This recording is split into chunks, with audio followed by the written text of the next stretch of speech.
Hey guys, it's Soul Searcher 457 here, and we're back with another episode of Kerbal Space Program. Last episode we just unlocked some new science, and then we spent it on the basic rocketry and the stability and aerodynamics packs. And we've still got 5 science left, so let's see if we can increase that. Let's go into our vertical assembly building.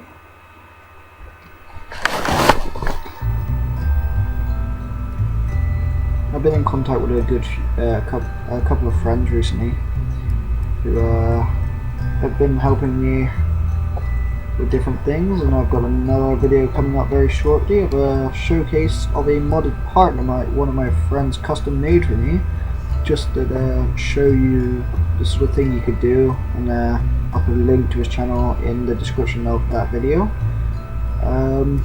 Yeah, but it'll be something good. But I would like to stress I'm not using modded parts on this series, except for maybe something like Kerbal Rocketry or MechJeb later on, but as for now this is entirely vanilla.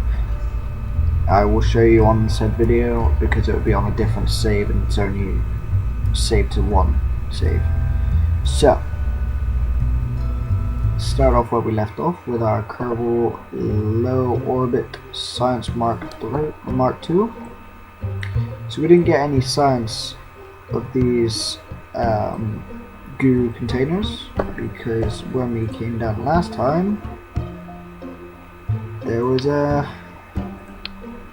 too much weight, and as a result the parachute couldn't cope and everything blew up except for the main module.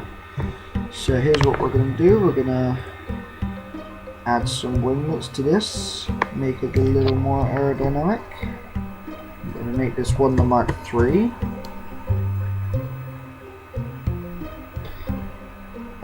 Okay, so it did add it into this one. I might have to take that off. I'm not going to use it though. But yeah, this is the actual part that I was telling you about. As you can see, it's Kyle Embry Inc. That is his name. And currently, apparently, I've got it set. Oh yeah, from where I was mucking around, it was from having it at the start rather than having it further in the rocket tree, in the tech tree like he did already.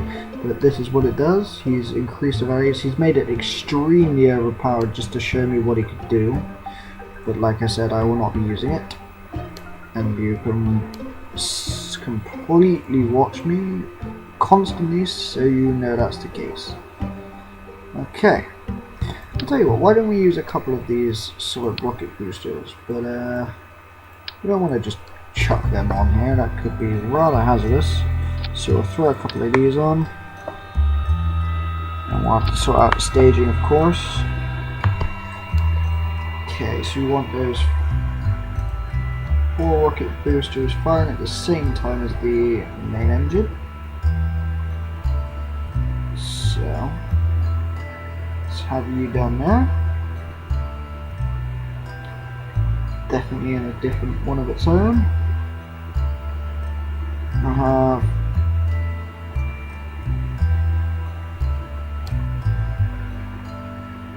yep. And we'll have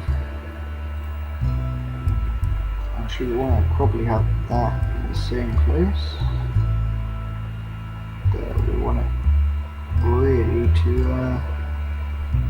I guess we can't, but we really wanted it to take effect after this is jettisoned. And we've got that, and we've got that. So let's save it and launch it. Hopefully this time we'll get all the science from the goo chambers back, because it was a bit of a disappointment having it go all that way and get nothing from it last time. So as usual, we've got a crazy Jebediah Kerman waiting for liftoff, and we're just gonna throttle up. Press T to activate our SSES. Let's quickly take a crew report. No, he doesn't have anything to say right now. And let's run. Usually I would refrain from using these SRBs, and really I should put a nose beam on, to make it slightly more aerodynamic, but because the thrust to weight ratio is terrible on these, you can see it's really starting to we're getting a fair amount of speed, and seems to be working out fairly well. And as soon as we get to about 10,000 points, we're going to start tilting towards the 90-degree mark. Those are about to run out, so let's jettison those. We were travelling very fast then. Coming up to 10,000, so now we're just going to tilt our way up towards the 90-degree mark. Probably turn the SSES up. The rocket doesn't seem to want to tilt. Unfortunately, the winglets don't have any flaps on them to provide extra lift. So it looks like it's tilting very slowly. I'm still picking up speed. Yeah, so there you go, we're now travelling at 90 degrees. And the first stage is going to run out pretty soon here. So just wait for it to run out. There you go, jettison that. And it didn't like that. That was not good at all. Well, I guess we can get some science while we're here. Now, any previous videos you may have watched, as you would know, you used to be able to spam these for science, but with one of the more recent updates, just before the asteroid and NASA collaboration pack update, you no longer can do that. As once you do it, it says this experiment cannot be repeated. Just showing. As you can see, this green bar is not there you go, see what I'm saying? Inoperable after transmitting. This green bar is not filled because there's a new part added way up in the tech tree that it's like a mobile science laboratory which you attach usually to space stations, and you refine the data and it puts it up, and it increases the value of the science you can get. See, this bit here is how much it would increase, and this little blue bit here as well. You can see we'd only get 30% science, so I'm going to keep this data.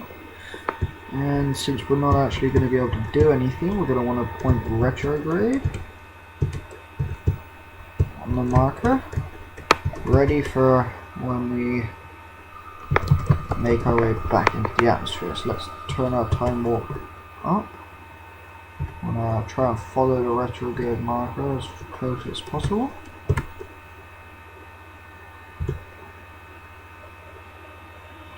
And we're falling back through the atmosphere fairly fast now. I'm waiting for the re-entry effects to occur. It doesn't seem to be happening. There we go. It's a bit later than I was expecting. So we're going to wait to slow down by a lot. And when we get to about 300 maybe, or less, depending on if we can get to 5,000 before then, we'll deploy our chute. There we go. It's time to slow down a lot now. We're going to deploy our chute to act as a drag and slow us down even faster.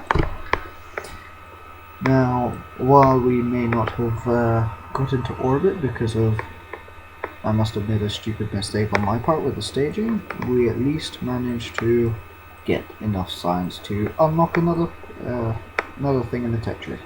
So this may not have been a complete waste. Now we'll just point that straight up.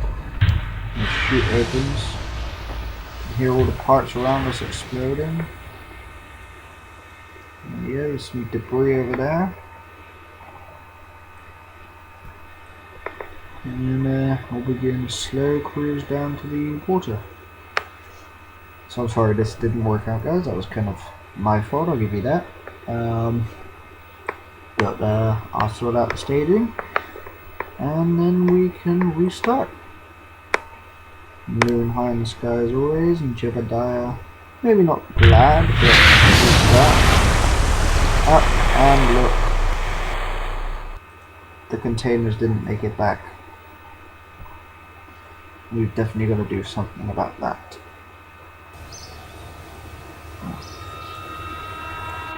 So, let's go for a complete redesign. Well, not complete, but let's change a bunch of this stuff on here. We'll start, let's add that on.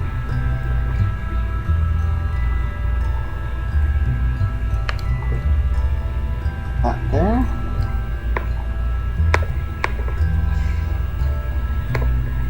I'm going to take this off. No. Okay, maybe not. I'll put the Mark 16 on there.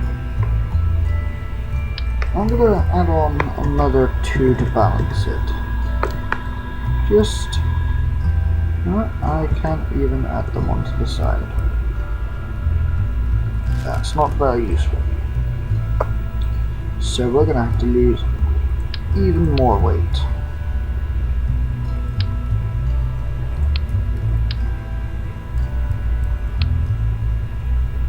Let's see what we can do with this.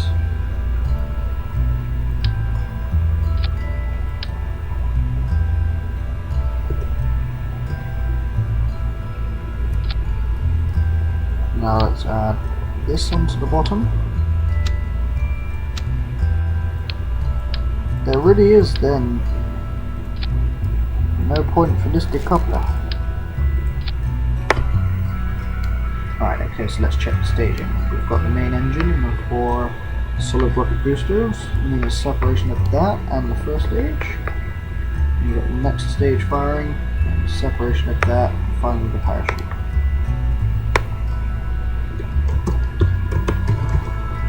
Attempt 2.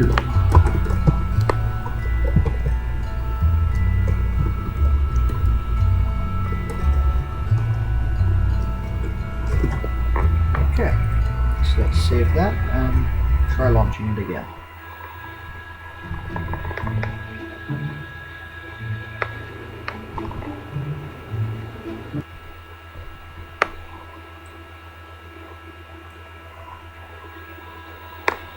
Okay, so let's thrust up, turn on the SES, as we did straight up. Hopefully now this is enough weight loss to stop it, but then again the tank was not empty, so that could be one reason why we didn't get to keep the science, because the tank the extra weight of rocket fuel caused acceleration and increased the terminal velocity. Well, we seem to be leaning, having to fight it with the SAS enabled, which is not very good. But then again, the very first command pod doesn't have a massive amount of torque, so it's not going to be able to efficiently hold large rockets in place. So we're now bending over to our 90 degrees, perhaps a little later than I should have, but at least we get the extra height, so that the next engine doesn't have to do much of the work. It's just not very efficient to do it the way I have done this time. So we're just waiting for the first stage to run out now. There we go.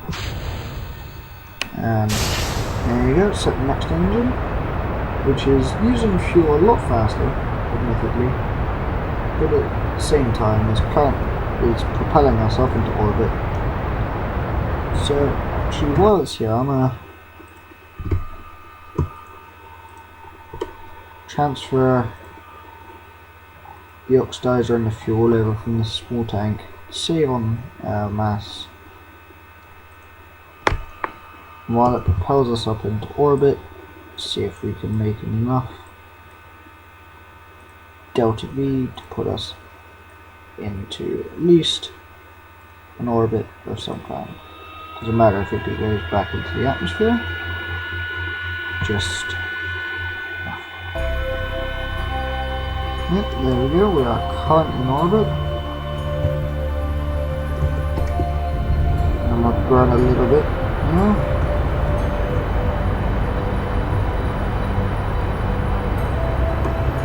I'm gonna save about a half a tank of fuel to see what we can do with it from there. There we go. In fact, I don't think we should worry about being in orbit at the moment. I mean, we probably could, but it's not needed. So here's what I'm going to do. I'm going to time accelerate until we get to Appalach. We're just approaching here. And I'm going to keep going until I get a periapse. Just see how much delta V it will take. Oh, only... okay.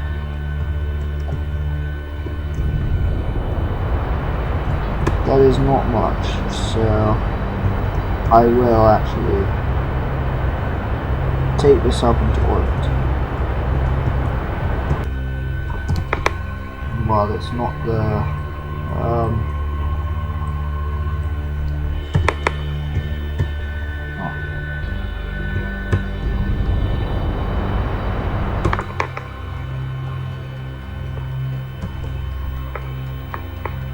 Periapse is 46,000. That is fine. That'll take us back into the atmosphere.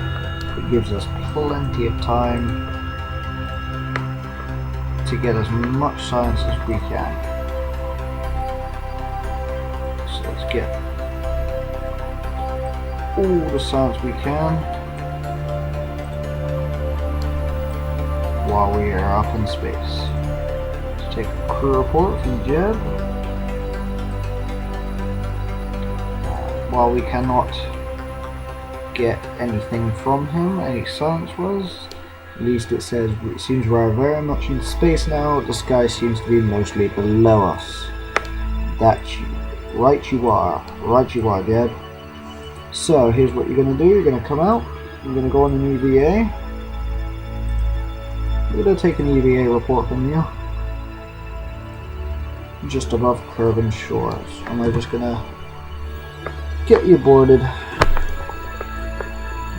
We've now passed Appalach, so we're heading back into the Periapse. And so to speed up our descent, we are going to very simply point retrograde, if the command module will assist us in this, and just burn the rest of our fuel, losing us our mass. There you go, and completely shedding our Periapse. No, we no longer need this. It's going to arrive before us, but we'll be slowing down a lot faster due to our parachute. So, let's get ready for re-entry. We'll probably be re-entering about the 270 degree mark, so I'll keep us there. Go to the map view and just time accelerate. I should throttle the ship down so I can time accelerate. There we go. We're now hitting the atmosphere again.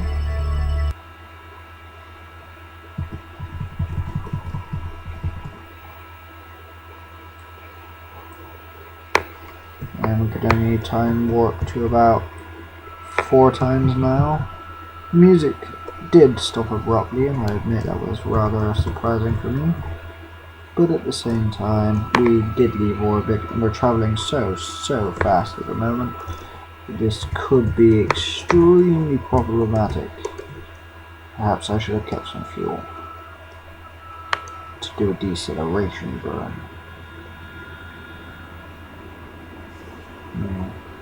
I have a feeling we may lose Jeb. See how fast we could slow ourselves down here. Okay, we're slowing down fast enough.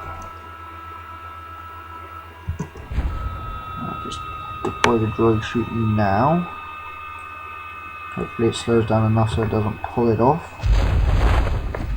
I should really stop time acceleration. Okay, so we're falling back down to curving, should I say, or curve if you'd like, at 9 meters per second, which is just below 0.9 or 0.2 now. 0.2, but I meant to say 0.1, not 0.9. I'm pretty tired, I must admit. It's 4:15 in the morning here. But 8.8, there you go, we're slowing down. That's 0.3 meters per second slower than the acceleration of gravity. So at least we should make it back safely, as long as these don't get sheared off. There you go. So we've actually got a decent amount of science from this trip. Just beginning to rise by now. Oh look, see, we gained 31 science, so we have 36 to play with. This can get us some radial parachutes, landing struts, and a smaller and more efficient engine in space. We can also get some small separatrons, a bigger booster, and I think bigger engine. Max thrust 215, max thrust 220, 200. Oh, okay. But does it have vectoring? It has vectoring 1. And this doesn't have vectoring. Okay, so that is useful. However, I think we're going to go for the parachutes and the smaller engine. And we have enough for both. But we need to get batteries as soon as possible. This for extra science. So, and this gives us the ailerons. It has a actual lift service. And start with getting the plane parts and the probe cores. Inline reaction wheel. See, this is what we need. And this for the bigger rockets to keep them stable, and further radial decouplers, tri-couplers, struts. You can never go wrong with struts. Let's grab this. I'm not sure exactly how long I've been recording for now, so this time we're going to completely scrap this design. And we're going to name this the Kerbal M to HO, medium to high orbit. Science Module Mark 1. Get rid of this, not needed. Okay, so let's play around. We've still only got the beginning command pod. I think we can sort that out later. And let's first of all, before we do anything else, can't ever forget the parachute, and we're going to add the 2 radials on the side. And I know it's blocking the emblem, but for now that's not an issue, as long as it's not blocking the door, which that is. That should be fine now.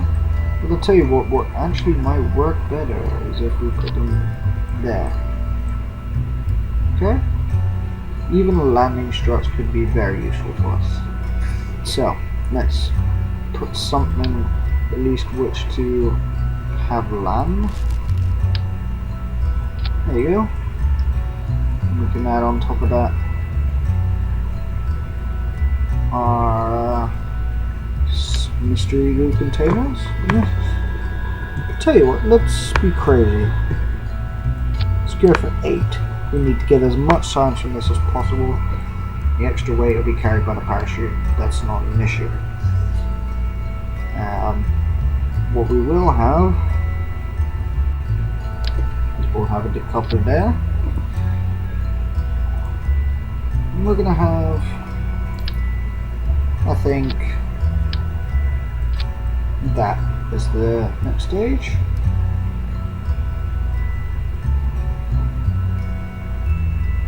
That one has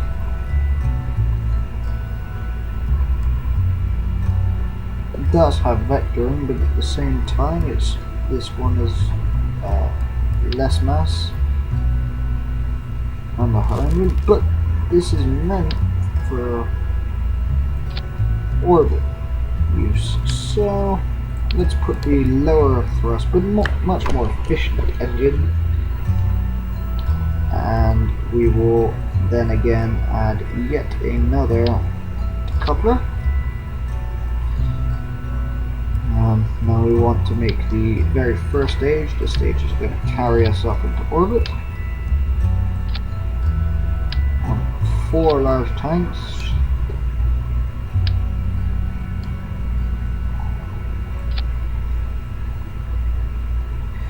And actually we're going to use the new engine because it does have vectoring and it will be needed. So now we take the radial thrusters, which we only need 4. Well, I say only. We're going to have the large